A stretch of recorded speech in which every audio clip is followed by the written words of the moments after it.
आप सबों को जोहार। आइए हम लोग आज समुद्र विज्ञान में एक नया टॉपिक पढ़ते हैं जिसका नाम है ज्वार भाटा। तो इस सेशन को शुरू करने के पहले जो मेरे वीडियो पर नए हैं इसे सब्सक्राइब कीजिए, इसे लाइक कीजिए और आगे बढ़ाइए। तो हम लोग देखते हैं कि समुद्र का जल शांत नहीं है, उसमें हवा के दबाव के चलते लहरें उठती हैं और ये लहर तो सामान्य है जो रात दिन कभी दिखाई पड़ती है, लेकिन कहीं कहीं ऊंचे लहरें उठती है। तो उन लहरों का एक विशेष नाम है जिसे हम लोग ज्वार के नाम से जानते हैं। एक्चुअल में क्या है कि जब समुद्र का जल आगे बढ़ता है और पीछे हटता है तो उसको हम लोग क्रमशः जल का ऊपर उठना और जल का नीचे गिरना कहते हैं, जिसे हम लोग ज्वार और भाटा कहते हैं। इस समुद्र की जो लहरों की गति है, जो ज्वार है, उसका सबसे पहले अध्ययन 1687 ईस्वी में न्यूटन के गुरुत्वाकर्षण नियम के बेस पर किया गया। लोगों को पता चले कि नहीं, यह जो समुद्र में जो लहरें आ रही है उसका मुख्य कारण गुरुत्व बल है। जिस गुरुत्व बल की खोज इसाक न्यूटन ने की थी। तो इसका क्या कारण है, इसके पीछे क्या रीजन है कि समुद्र में ज्वार आता है? तो कारण इसके पीछे यही है कि जो दो हम लोग का आकाशीय पिंड है, इस चित्र से हम के माध्यम से हम लोग समझ सकते हैं कि मान लेते हैं ये हम लोग का समुद्र है, ये समुद्र जल तल है, एक हम लोग का मून है और दूसरा हम लोग का सन है। तो इन दोनों के प्रभाव से, इन दोनों के आकर्षण बल के चलते समुद्र में जो लहरें उठती हैं उसी को हम लोग ज्वार कहते हैं। एक्चुअल में क्या है कि तीनों आकाशीय पिंड है, पृथ्वी भी, सूर्य भी और चंद्रमा भी। तो सूर्य और चंद्रमा का जो आकर्षण बल है, जो कि सभी घूमते हुए पिंडों में अपना आकर्षण बल है, तो सूर्य और चंद्रमा का जो आकर्षण बल, उस आकर्षण बल से धरातल पर उभार उत्पन्न होता है। और खास करके सतह हम लोग का सॉलिड है, लेकिन जल तो हम लोग का लिक्विड पदार्थ है, तरल है, और इस तरल पदार्थ में उभार उत्पन्न होता है। उसी उभार आने को हम लोग ज्वार भाटा कहते हैं। उन्होंने डिफिनेशन लिख दिया है बोर्ड पर कि चंद्रमा व सूर्य के आकर्षण बल के कारण जब समुद्र का जल एक नियत समय पर, इसका टाइम जो सो फिक्स होता है कब ज्वार आएगा सो, और आगे बढ़ता है और पीछे हटता है, जिसे ज्वार भाटा कहते हैं। आगे बढ़ने को हम लोग ऊपर उठना भी कह सकते हैं और पीछे हटना को हम लोग नीचे गिरना कहते हैं। क्योंकि ज्वार समुद्र के साथ साथ छोटे छोटे सागरों, खाड़ियों वगैरह में भी आता है, लेकिन वहाँ जल की गहराई कम है, इसीलिए उसका आभास हमको उतना नहीं हो पाता है। लेकिन ज्वार थोड़ा बहुत हर जगह आता है, खास करके समुद्र में इसकी गहराई बहुत ज्यादा होती है, जल की गहराई बहुत ज्यादा है, इसलिए यहाँ ज्वार बहुत आसानी से देखा जा सकता है। अब हम देखते हैं ज्वार आता कैसे है, या ज्वार की क्या कॉम्बिनेशन है, ज्वार का क्या कैसे फॉर्मेशन होता है। तो इसमें हम लोग देख रहे हैं कि हम लोग का पृथ्वी बनी हुई है, एक तरफ हम लोग का ज्वार है वह चंद्रमा और सूर्य के आकर्षण बल के द्वारा आ रहा है, क्योंकि दोनों एक साइड है। तो इस जल में क्या है, उभार उत्पन्न हुआ, जिसे हम लोग ज्वार का आना कहते हैं। लेकिन ठीक उसी समय पृथ्वी के जस्ट उल्टे पोजीशन पर, जिसे हम लोग टेक्निकल भाषा बोलते हैं प्रति ध्रुवीय क्षेत्र, एंटीपोडल रीजन, इसको हम ऐसे समझ सकते हैं कि मान लेते हैं हम लोग का पृथ्वी है और पृथ्वी का के इस भाग पर ज्वार आ रहा है, सूर्य और चंद्रमा क्या है इसके सामने, तो यहाँ ज्वार आ रहा है। ठीक उसी समय क्या है, इसके एंटीपोडल मतलब ठीक इसके उल्टे भाग पर भी ज्वार आएगा, और यहाँ ज्वार आने का कुछ दूसरा कारण है। वही फिगर यहाँ बना हुआ है, ये फिगर जो हमने बनाए हैं वह उसी को दिखा रहा है कि पृथ्वी के प्रतिध्रुवीय क्षेत्र पर भी ज्वार आ रहा है, जिसका कारण है पृथ्वी का केंद्रीय बल। जो भी पिंड घूमते हैं, उन घूमते हुए पिंडों में दो तरह का बल काम करता है। एक बल को हम लोग बोलते हैं अभिकेंद्रीय बल, जो बल परिधि से केंद्र की ओर जाता है उसको अभिकेंद्रीय बल कहते हैं, और दूसरा बल केंद्र से परिधि की ओर आता है जिसे हम लोग अपकेंद्रीय बल कहते हैं। तो यहाँ पर पृथ्वी अपने आप को बैलेंस करने के लिए यहाँ अपकेंद्रीय बल के प्रभाव के चलते एक ठीक उसी समय क्या है, पृथ्वी के एंटीपोडल क्षेत्र पर भी ज्वार आ रहा है। ठीक है, अब यहाँ हम लोग क्या देखते हैं कि एक तरह से पृथ्वी अपने आप को बैलेंस कर रही है। जैसे हम लोग कहीं पानी का बड़ा बाल्टी लेके जाते हैं तो हम लोग तिरछा हो जाते हैं, इधर वजन उधर हम लोग झुक जाते हैं। इस झुकने, इस बैलेंस को बनाने के लिए हम अपने हाथ को ऊपर कर लेते हैं इस तरह से, और ऐसे लेके हम पानी चलते हैं। करते हैं ना? बिल्कुल करते हैं। और यदि हमारे दोनों हाथ में बाल्टी का पानी रहे तो हम लोग बिल्कुल सीधा चलते हैं। ठीक उसी प्रकार से यहाँ भी जो पृथ्वी है वह सूर्य और चंद्रमा के ज्वार के चलते इसका इधर वजन वेट बढ़ जाता है। उस वेट को बैलेंस करने के लिए क्या है, पृथ्वी अपने दूसरे क्षेत्र पर भी ज्वार ले आती है। किस बल के कारण? केंद्रीय बल के कारण। तो यह विदित है, यह सर्वविदित है कि पृथ्वी पर एक समय में दो जगह ज्वार आता है। एक वह स्थान जहां मान लेते ये स्थान है जहां पर क्या सूर्य और चंद्रमा के चलते ज्वार आया है, और दूसरा स्थान हम लोग का बी स्थान है जहां पर ज्वार पृथ्वी के अपकेंद्रीय बल के कारण आया है। आप लोग इस डायग्राम से बिल्कुल आसानी से समझ सकते हैं। ये जो हम लोग देख रहे हैं जल का उभार है, इसको हम लोग ज्वार कहते हैं। दोनों साइड, इधर भी और इधर भी। थोड़ा सा फिगर में ऊंचा नीचा लग रहा है, लेकिन उसको ऊंचा नीचा नहीं मानना है, दोनों को सेम मानना है। ठीक है, तो आप समझ गए कि ज्वार कैसे आता है।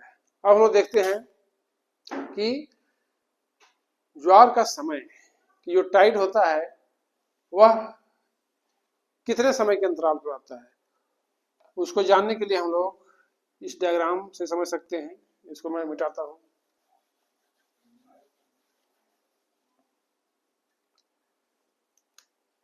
ये हमारी पृथ्वी है जो क्या है, पश्चिम से पूर्व की ओर घूम रही है, और ये है चंद्रमा का परिभ्रमण पथ। तो यहाँ पे दो पोजीशन हम लोग देखते हैं। एक हम लोग का यह जो भाग है वह ए पोजीशन में क्या है, यहाँ पे हम लोग का मून है।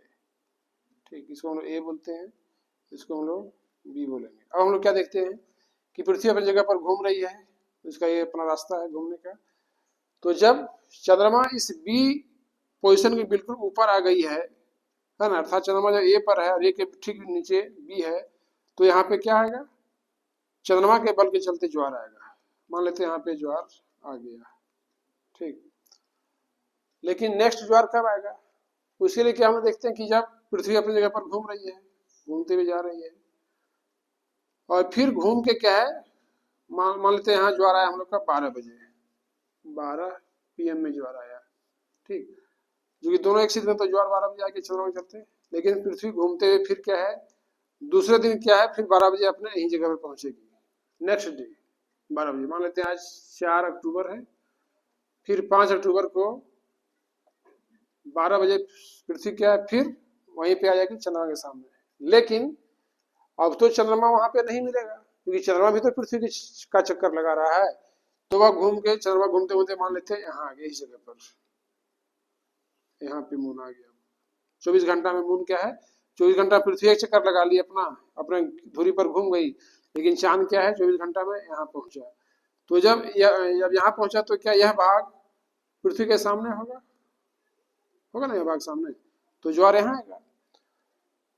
तो वह ज्वार 12 बजे आएगा क्या, 12 बजे नहीं आएगा, क्योंकि यह जो दूरी बढ़ गई, पृथ्वी की जो दूरी यहाँ से यहाँ दूरी जो बढ़ गई, उस दूरी को पूरा करने के लिए पृथ्वी को अतिरिक्त 52 मिनट का समय लगता है।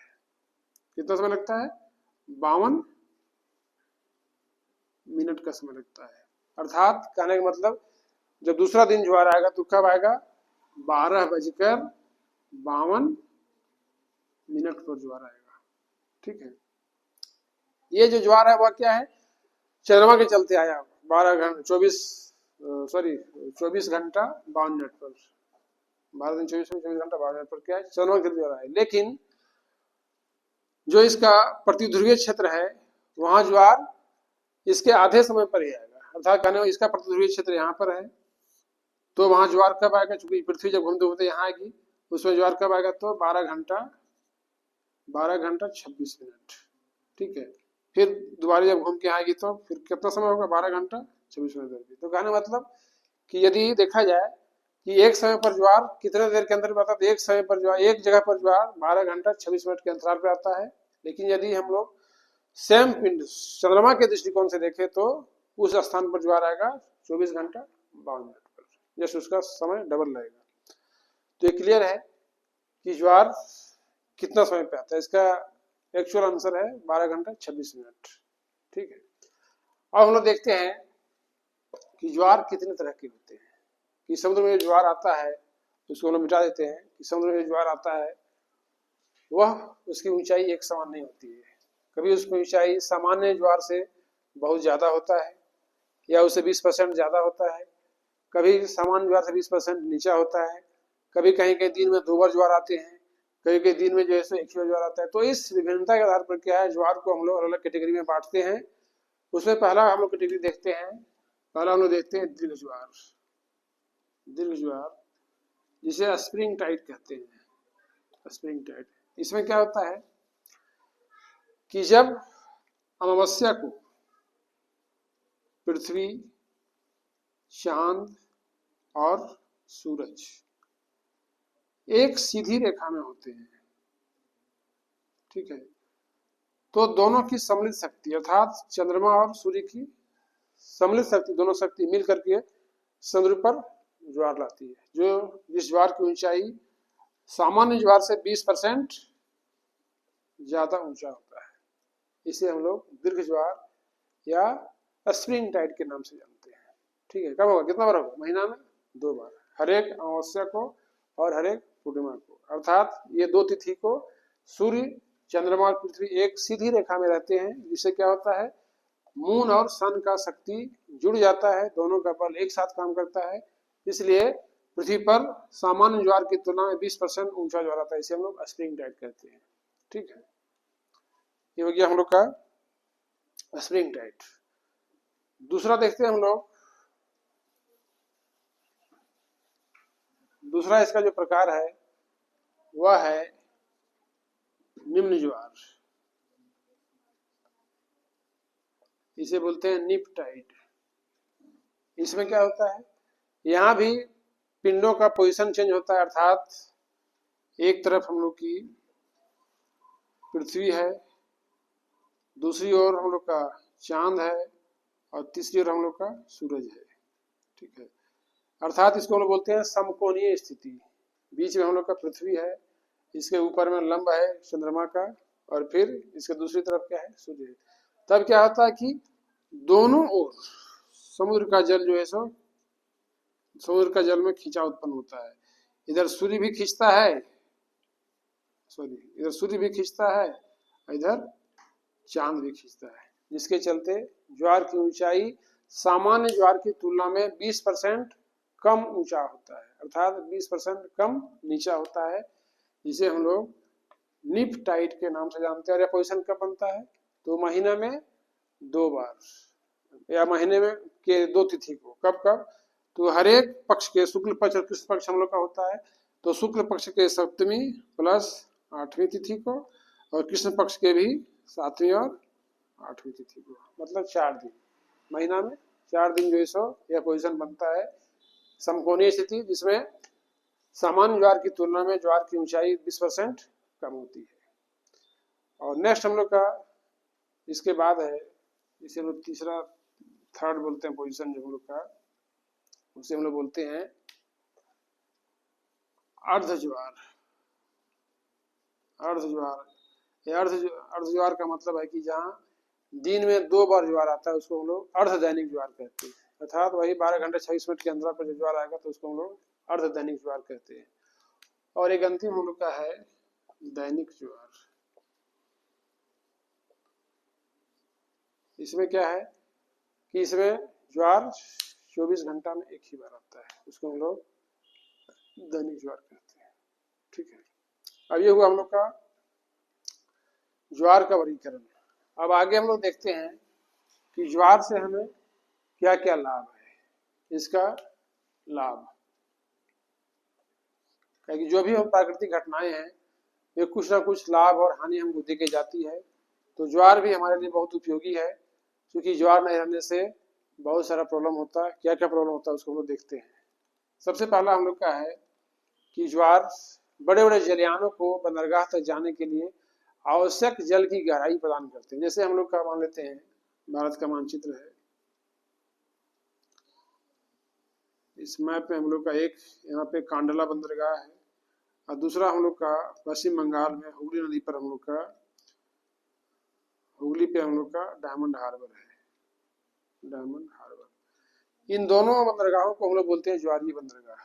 क्योंकि ज्वार में क्या होता है ज्वारीय बंदरगाह में कि जो हम लोग का जो बड़े बड़े जलयान होते हैं वे बंदरगाह तक हर समय नहीं लग पाते हैं। क्यों नहीं लग पाते? क्योंकि जल की गहराई कम होती है। तो जहाज पानी के बीच में ही माने बंदरगाह के बहुत दूर ही समुद्र में आके अपना डेरा डाल देता है, वहां पे रुक जाता है और ज्वार के आने का इंतजार करता है। ठीक है, तो जब ज्वार आएगा तो जल क्या है तेजी से तट की ओर जाएगा, अर्थात जल की गहराई बढ़ेगी। और जब जल की गहराई बढ़ेगी तो जो जहाज इंतजार में था ज्वार के इंतजार में, वो जल की गहराई बढ़ने से जाके बंदरगाह तक लग जाएगा। ये हो गया कांडला का। उसी प्रकार से हम लोग का हुगली में है, पश्चिम बंगाल में कि जब समुद्र बंगाल की खाड़ी से जब ज्वार उठते हैं तो ये जल हुगली नदी में प्रवेश कर जाते हैं, जिससे हुगली नदी के जल की गहराई बढ़ जाती है। और जब जल की गहराई बढ़ती तो जो जहाज इंतजार में रहते हैं ज्वार का, वो आसानी से बंदरगाह तक पहुंच जाते हैं। और इस तरह से हमारा ट्रांसपोर्टेशन जो है वह एक्टिव रहता है। तो ये पहला इंपोर्टेंस का है कि भारत में दो ज्वारीय बंदरगाह हैं, कांडला और डायमंड हार्बर। दूसरा इसका मेरिट्स है, सेकंड मेरिट्स का है ज्वार का, कि ये समुद्री संसाधन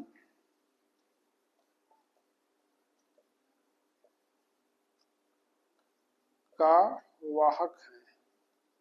कहने का मतलब कि जब समुद्र में लहरें ज्वार आता है तो जो भी जीव जंतु समुद्र में है, मछली है, मूंगा है, सीप है, शंख है, जो भी जीव जंतु समुद्री जंतु वो क्या है लहर के साथ तट की ओर चले आते हैं, जिससे उनका आसानी से शिकार किया जा सकता है।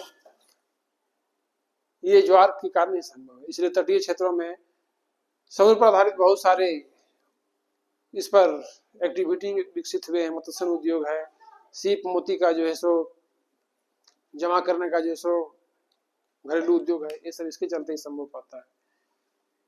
तीसरा हम लोग का है प्राकृतिक सफाई। कि तटीय क्षेत्रों में अनावश्यक रूप से गंदगी का अंबार लग जाता है, क्योंकि जो हम लोग का तटीय भाग है, इंडिया का मैप हम लोग का,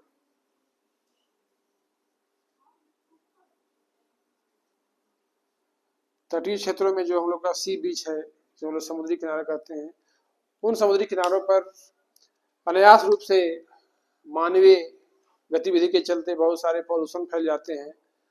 साथ ही साथ हम लोग का जो गंगा सागर है, उन सब द्वीपों में जब धार्मिक आयोजन होता है तो बहुत सारे असंख्य मानव के जमा होने से बहुत सारे मानवीय कचरा वहां पे भर जाते हैं, जो ज्वार के माध्यम से उसका प्राकृतिक रूप से सफाई होते रहता है। और एक तरह से यहाँ पर क्या है प्राकृतिक सफाई का काम करते हैं। चौथा हम लोग का है मुहानों की सफाई। मुहानों की सफाई कि जितनी भी नदियां सागर में गिरती, खास करके हम लोग का नर्मदा ताप्ती जो है अरब सागर में गिरती है और ज्वार नदियों को डेल्टा बनाती है, तो नदियों के गाद के चलते इनका जो मुहाना वह भर जाता है, जिससे जल अवरुद्ध हो जाता है, जल की गति रुक जाती है। तो ज्वार के चलते इसकी कृत्रिम सफाई हो जाती है, लहरों के द्वारा नदियों का मुहाना बिल्कुल साफ हो जाता है, जिसके चलते नदी के मुहाना क्लियर होने से जल का जो बहाव क्लियर रहता है, मुहाना जमने नहीं पाता है। और अंतिम हम लोग का है ज्वारीय भित्ति का निर्माण।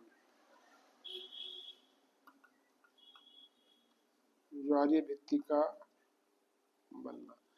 भित्ति एक खोटा शब्द है, जिसको हम लोग दीवार कहते हैं गांव देहात में। भित्ति मतलब दीवार, मिट्टी का भित्ति बरसात में गिर गया तो यहाँ टाडल बोर कहते हैं उसको अंग्रेजी हम लोग। तो ये ज्वारीय भित्ति क्या है कि जब नदियां, खास करके हुगली नदी जो हम लोग बंगाल में बहती है, उसमें एक तो नदी से पानी आ रहा है, ठीक है, और दूसरा इधर से जब ज्वार आएगा तो क्या है दोनों जल आपस में टकरा जाते हैं, और टकराने से क्या होता है उस समय नदी के जल का बहाव रुक जाता है, और इधर से चूंकि नदी का जल ज्वार का फोर्स ज़्यादा है, ज़्यादा शक्ति ज़्यादा तेजी से यह जल नदी के अंदर घुस रहा है, तो वहाँ जल की एक ऊंचाई टाइप की बन जाती है, इसे हम लोग जलीय भित्ति या ज्वारीय भित्ति के नाम से जानते हैं। तो ओवरऑल ये ज्वार भाटा है, क्योंकि बहुत लंबा वीडियो हो जाएगा इसलिए बहुत ज़्यादा डिस्कस मैं करना नहीं चाहूँगा।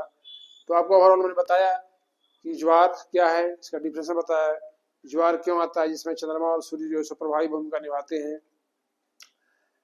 एक और सूर्य और चंद्रमा के आकर्षण बल के चलते ज्वार आता है, जस्ट उसके एंटीपोलर रीजन में पृथ्वी के अपकेंद्रीय बल सेंट्रीफ्यूगल फोर्स के कारण ज्वार उत्पन्न होता है।